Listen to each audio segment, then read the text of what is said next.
नमस्कार साथियों, आप सभी का एक बार फिर से स्वागत है। तो साथियों, आप लोगों के लिए एक बहुत बड़ी खुशखबरी मैं आपको देने जा रहा हूं। राजस्थान लोक सेवा आयोग के द्वारा एक बहुत बड़ी वैकेंसी आई है, जो आप देख के ही बस खुश हो जाओगे कि इतनी बड़ी वैकेंसी आई है। और जो भी अध्यापक के पद के लिए एलिजिबल कैंडिडेट्स हैं राजस्थान में, जो अध्यापक गण हैं राजस्थान में, उनके लिए तो एक बहुत बड़ी अपॉर्चुनिटी है। इससे बेहतर अपॉर्चुनिटी मुझे नहीं लगता कि अभी के समय में आने वाली हो। तो साथियों, कुल 500 पदों की वैकेंसी है। 500 पदों पे वैकेंसी है। किसकी? प्राध्यापक की। प्राध्यापक कृषि विभाग में आप लोग स्कूल शिक्षा के अंतर्गत 500 पदों पे एक बड़ी वैकेंसी आई है। तो इसकी मैं पूरी डिटेल मैं आपको बताऊंगा साथियों। आप पहले चैनल को सब्सक्राइब कर लो और जुड़ जाओ। हम एक कम्युनिटी बनकर इस एग्ज़ाम को क्लियर करेंगे। हमारे बीच जो भी आदान प्रदान होगी, एक कम्युनिकेशन तैयार हो जाएगा और हम इस एग्ज़ाम को क्लियर करने में दिन रात जुट जाएंगे। तो साथियों, सभी सब्सक्राइब कर लो इस चैनल को और मैं आपको इसकी पूरी डिटेल में आप बताता हूँ। तो साथियों, आप देखो कि शैक्षणिक अर्हता क्या होनी चाहिए इसकी। वेतन पर देखो आप, वेतन इसके लेवल 12 है, 4800 ग्रेड पे है इसकी।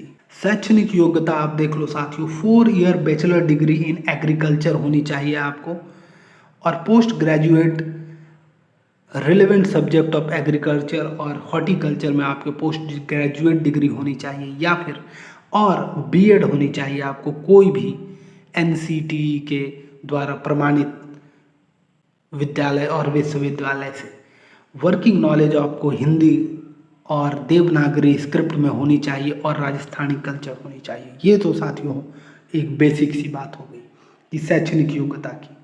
उम्र सीमा भी देख लो साथियों, आपको उम्र सीमा जो है वो 1/1/2026 में आपकी न्यूनतम 21 साल होनी चाहिए और अधिकतम 40 साल होनी चाहिए। ये अनारक्षित के लिए है। फिर आरक्षण आपको 5% मिल जाएगी अनुसूचित जाति, जनजाति और पिछड़ा वर्ग को, और 10 साल आपको मिल जाएगी, ठीक है, और 5 साल मिलेगी women candidates belonging to general category को।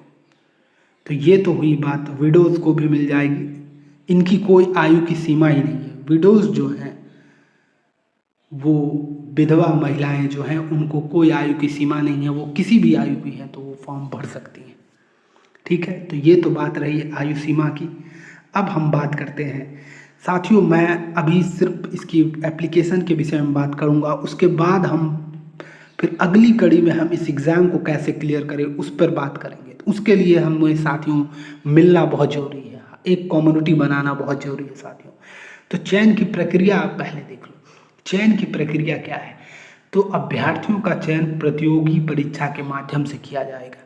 आवश्यकता पड़ने पर आयोग द्वारा उत्तर पत्रक, उत्तर पुस्तिका के मूल्यांकन के स्केलिंग पद्धति को अपनाया जा सकता है। यदि जरूरत पड़ी तो इसकी उम्मीद बहुत कम है, ठीक है। परीक्षा का स्थान सूचित किया जाएगा, परीक्षा की योजना होगी, ठीक है। आवेदन आपको 4 तारीख सितंबर से 3 तारीख के अक्टूबर तक आवेदन आप कर पाओगे।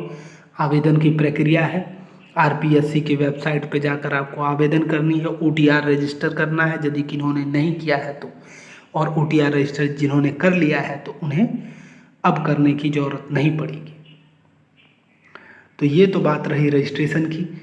अब बात है कि एग्ज़ाम कैसे होगी और किस तरीके से एग्ज़ाम लिया जाएगा। तो कुल 450 नंबर के आपके एग्ज़ाम होंगे।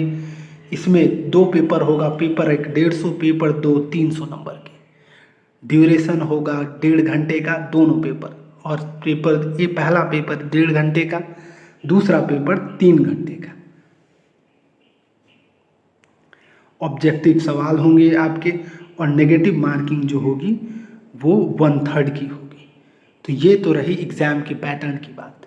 तो अब जो है कि साथियों, आप सभी इस फॉर्म को भर दो। उसके बाद मैं अब जब अगली कड़ी में इसके पढ़ाई की शुरुआत हम करेंगे, जब इसके प्रिपरेशन की शुरुआत करेंगे, तब इसके सिलेबस को भी हम डिस्कस करेंगे। तो पहला काम जो आप करो, इसकी आप तैयारी के पहले आप इस फॉर्म को आप पहले फिल करो, उसके बाद हम तैयारी में जुड़ जाएंगे। तो आप सभी को साथियों शुभकामनाएं। जय हिंद, जय भारत।